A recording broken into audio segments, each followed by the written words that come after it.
30 नवंबर 2024 प्रातः मुरली। ओम शांति। बाप दादा मधुबन।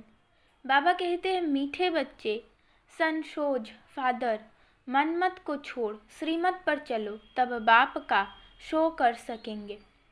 प्रश्न, किन बच्चों की रक्षा बाप जरूर करते ही है? उत्तर, जो बच्चे सच्चे हैं उनकी रक्षा जरूर होती है। अगर रक्षा नहीं होती है तो अंदर में ज़रूर कोई ना कोई झूठ होगा। पढ़ाई मिस करना, संशय में आना माना, अंदर में कुछ ना कुछ झूठ है। उन्हें माया अंगूरी मार देती है। प्रश्न, किन बच्चों के लिए माया चुंबक है? उत्तर, जो माया की खूबसूरती की तरफ आकर्षित हो जाते हैं उन्हों के लिए माया चुंबक है। श्रीमत पर चलने वाले बच्चे आकर्षित नहीं होंगे। ओम शांति। रूहानी बाप बैठ रूहानी बच्चों को समझाते हैं। ये तो बच्चों ने निश्चय किया है, रूहानी बाप हम रूहानी बच्चों को पढ़ाते हैं, जिसके लिए ही गायन है, आत्माएं परमात्मा अलग रहे बहुकाल, मूल वतन में अलग नहीं रहते हैं। वहाँ तो सब इकट्ठे रहते हैं। अलग रहते हैं तो ज़रूर आत्माएं वहाँ से बिछुड़ती है, आकर के अपना अपना पाठ बजाती है। सतो प्रधान से उतरते उतरते तमो प्रधान बनती है। बुलाते हैं, पतित पावन आकर हमको पावन बनाओ। बाप भी कहते हैं, हम हर 5000 वर्ष के बाद आते हैं। ये सृष्टि का चक्र ही 5000 वर्ष है। आगे तुम ये नहीं जानते थे। शिव बाबा समझाते हैं तो जरूर कोई तन द्वारा समझाएंगे। ऊपर से कोई आवाज तो नहीं करते हैं। शक्ति व प्रेरणा आदि की कोई बात नहीं। तुम आत्मा शरीर में आकर वार्तालाप करती हो। वैसे बाप भी कहते हैं, मैं भी शरीर द्वारा डायरेक्शन देता हूँ। फिर उस पर जो जितना चलते हैं अपना ही कल्याण करते हैं। श्रीमत पर चले व ना चले, टीचर का सुने व ना सुने, अपने लिए ही कल्याण व अकल्याण करते हैं। नहीं पढ़ेंगे तो जरूर फेल होंगे। ये भी समझाते रहते हैं। शिव बाबा से सीख कर फिर औरों को सिखलाना है। फादर शोज सन, जिस्मानी फादर की बात नहीं। ये है रूहानी बाप। ये भी तुम समझते हो, जितना हम श्रीमत पर चलेंगे उतना वर्षा पाएंगे। पूरा चलने वाले ऊजपद पाएंगे, नहीं चलने वाले ऊजपद नहीं पाएंगे। बाप तो कहते हैं, मुझे याद करो तो तुम्हारे पाप कट जाए। रावण राज्य में तुम्हारे पर पाप तो बहुत चढ़े हुए हैं। विकार में जाने से ही पाप आत्मा बनते हैं। पुण्य आत्मा और पाप आत्मा जरूर होते हैं। पुण्य आत्मा के आगे पाप आत्माएं जाकर माथा टेकती है। मनुष्य को ये पता नहीं है कि देवताएं जो पुण्य आत्मा है वही फिर पुनर्जन्म में आते आते पाप आत्मा बनते हैं। वो तो समझते हैं ये सदैव पुण्य आत्मा है। बाप समझाते हैं, पुनर्जन्म लेते लेते सतो प्रधान से तमो प्रधान तक आते हैं। जब बिल्कुल पाप आत्मा बन जाते हैं तो फिर बाप को बुलाते हैं। जब पुण्य आत्मा है तो याद करने की दरकार नहीं रहती। तो ये तुम बच्चों को समझाना है, सर्विस करनी है। बाप तो नहीं जाकर सबको सुनाएंगे। बच्चे सर्विस करने लायक है तो बच्चों को ही जाना चाहिए। मनुष्य तो दिन प्रतिदिन असुर बनते जाते हैं। पहचान न होने कारण बकवास करने में भी देरी नहीं करते हैं। मनुष्य कहते हैं, गीता का भगवान श्री कृष्ण है। तुम समझाते हो वो तो देहधारी है, उनको देवता कहा जाता है। श्री कृष्ण को बाप नहीं कहेंगे। ये तो सब फादर को याद करते हैं ना। आत्माओं का फादर तो दूसरा कोई होता नहीं। ये प्रजापिता ब्रह्मा भी कहते हैं, निराकार फादर को याद करना है। ये कॉर्पोरियल फादर हो जाता है। समझाया तो बहुत जाता है, कई पूरा न समझकर उल्टा रास्ता ले जंगल में जाकर पड़ते हैं। बाप तो रास्ता बताते हैं स्वर्ग में जाने का, फिर भी जंगल तरफ चले जाते हैं। बाप समझाते हैं, तुमको जंगल तरफ ले जाने वाला है रावण। तुम माया से हार खाते हो। रास्ता भूल जाते हो तो फिर उस जंगल के कांटे बन जाते हो। वो फिर स्वर्ग में देरी से आएंगे। यहाँ तुम आए ही हो स्वर्ग में जाने का पुरुषार्थ करने।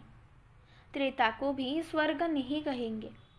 25% कम हुआ ना। तुम यहाँ आए ही हो पुरानी दुनिया छोड़ नई दुनिया में जाने। त्रेता को नई दुनिया नहीं कहेंगे। नापास वह चले जाते हैं क्योंकि रास्ता ठीक पकड़ते नहीं, नीचे ऊपर होते रहते हैं। तुम महसूस करते हो जो याद होनी चाहिए वो नहीं रहती। स्वर्गवासी जो बनते हैं उनको कहेंगे अच्छे पास। त्रेता वाले नापास गिने जाते हैं। तुम नरकवासी से स्वर्गवासी बनते हो, नहीं तो फिर नापास कहा जाता है। उस पढ़ाई में तो फिर दोबारा पढ़ते हैं। इसमें दूसरा वर्ष पढ़ने की तो बात नहीं। जन्म जन्मांतर कल्प कल्पांतर वही इम्तिहान पास करते हैं जो कल्प पहले किया है। इस ड्रामा के राज को अच्छी रीति समझना चाहिए। कई समझते हैं हम चल नहीं सकते हैं। बूढ़ा है तो उनको हाथ से पकड़कर चलाओ तो चलेंगे, नहीं तो गिर पड़ेंगे। परंतु तकदीर में नहीं है तो कितना भी जोड़ देते फूल बनाने का, परंतु बनते नहीं। अक भी फूल होता है। ये कांटे तो चुभते हैं। बाप कितना समझाते हैं। कल तुम जिस शिव की पूजा करते थे वो आज तुमको पढ़ा रहे हैं। हर बात में पुरुषार्थ के लिए ही जोर दिया जाता है। देखा जाता है माया अच्छे अच्छे फूलों को नीचे गिरा देती है। हर गुड़ तोड़ देती है जिसको फिर ट्रेटर कहा जाता है। जो एक राजधानी छोड़ दूसरे में चला जाता है उनको ट्रेटर कहा जाता है। बाप भी कहते हैं मेरे बनकर फिर माया का बन जाते हैं तो उनको भी ट्रेटर कहा जाता है। उनकी चलन ही ऐसी हो जाती है। अब बाप माया से छुड़ाने आए हैं। बच्चे कहते हैं माया बड़ी दुष्टर है, अपनी तरफ बहुत खींच लेती है। माया जैसे चुंबक है। इस समय चुंबक का रूप धरती है। कितनी खूबसूरती दुनिया में पड़ रही गई है। आगे ये वाइस्कोप आदि थोड़े ही थे। ये सब 100 वर्ष में निकले हैं। बाबा तो अनुभवी है ना। तो बच्चों को इस ड्रामा के गुह्य राज को अच्छी रीति समझना चाहिए। हर एक बात एक्यूरेंट नूंधी हुई है। 100 वर्ष में ये जैसे वहीशत बन गया है अपोजिशन के लिए, तो समझा जाता है अब स्वर्ग और ही जल्दी होना है। साइंस भी बहुत काम में आती है। ये तो बहुत सुख देने वाली भी है ना। वो सुख स्थायी हो जाए उसके लिए इस पुरानी दुनिया का विनाश भी होना है। सतयुग के सुख है ही भारत के भाग्य में। वो तो आते ही बाद में है। जब भक्ति मार्ग शुरू होता है, जब भारतवासी गिरते हैं, तब दूसरे धर्म वाले नंबरवार आते हैं। भारत गिरते गिरते एकदम पट पर आ जाता है। फिर चढ़ना है।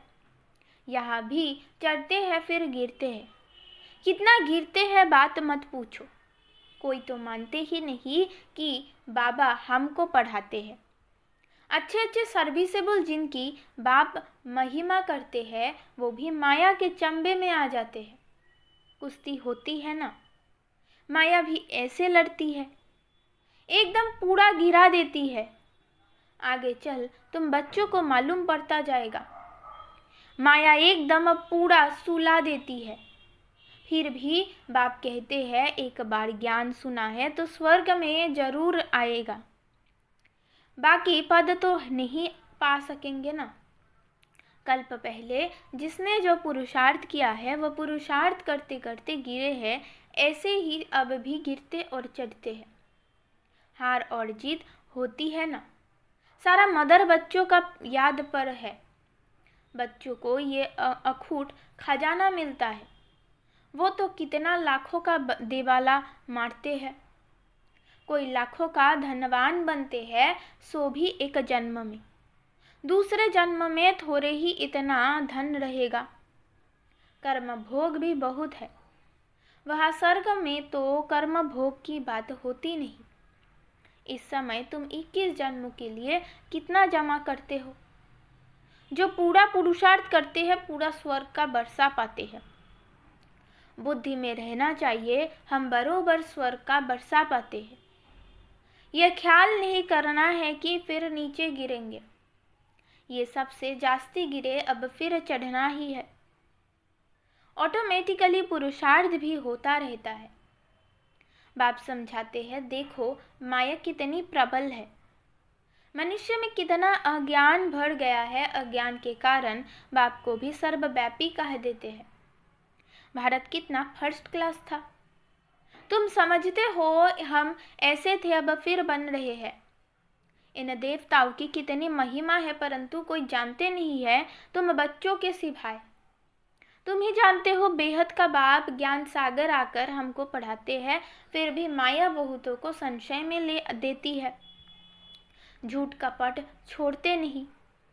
तब बाप कहते हैं सच्चा सच्चा अपना चार्ट लिखो, परंतु देह अभिमान के कारण सच नहीं बताते हैं, तो वो भी बेकर्म बन जाता है। सच बताना चाहिए ना, नहीं तो बहुत सजा खानी पड़ती है।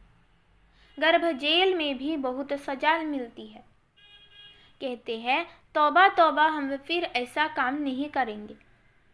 जैसे किसको मार मिलती है तो भी ऐसे माफ़ी मांगते हैं, सजा मिलने पर भी ऐसे करते हैं। अभी तुम बच्चे समझते हो माया का राज्य कब से शुरू हुआ है।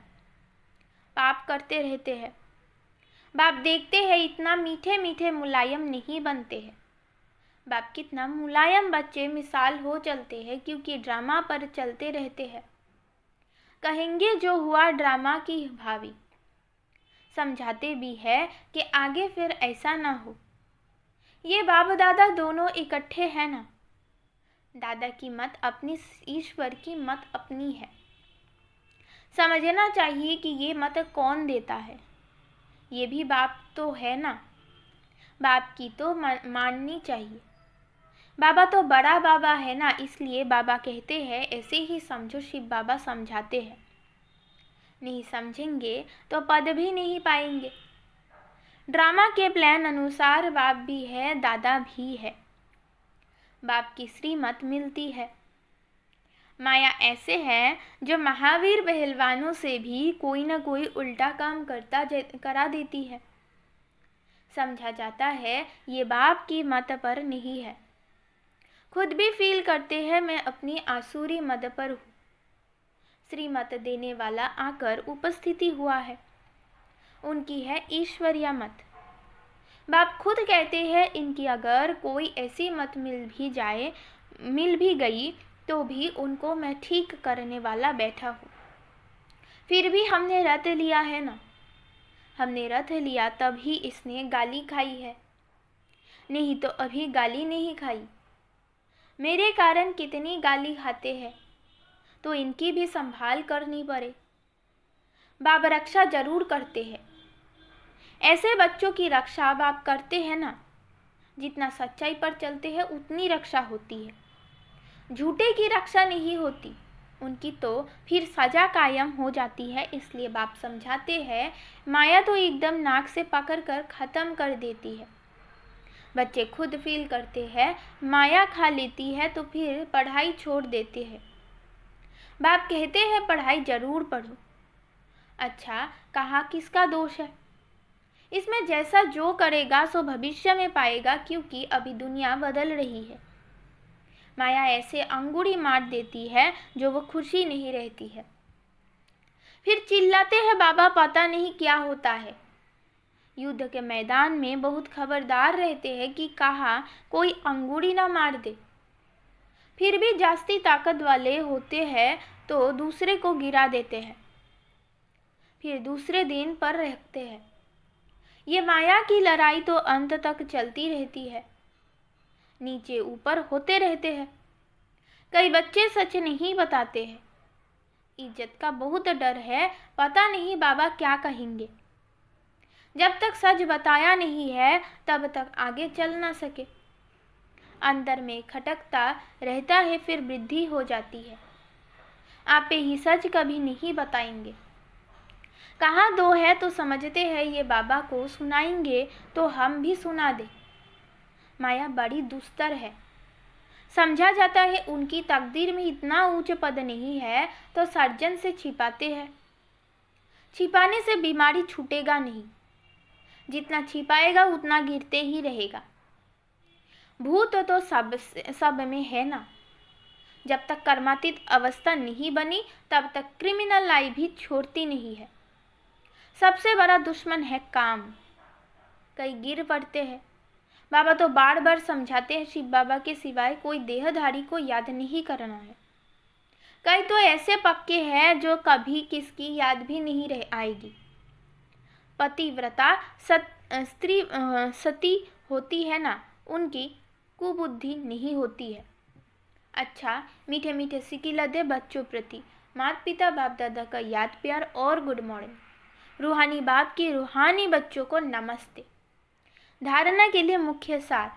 नंबर 1, हमें पढ़ाने वाला स्वयं ज्ञान का सागर बेहद का बाप है, इसमें कभी संशय नहीं लाना है।